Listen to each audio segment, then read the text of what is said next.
You ask Tiger to solve. This deals with linear equations with one unknown. The final result is t equals 27/19. Let's solve it step by step. Simplify the expression. Group like terms. Multiply the coefficients. Expand the parentheses. Simplify the arithmetic. Expand the parentheses. Simplify the arithmetic. Expand the parentheses.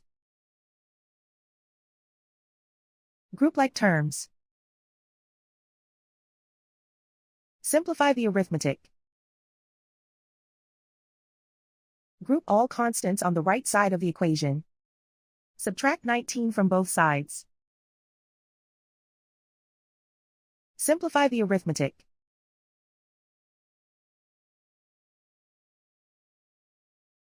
Isolate the t. Divide both sides by -19. Cancel out the negatives.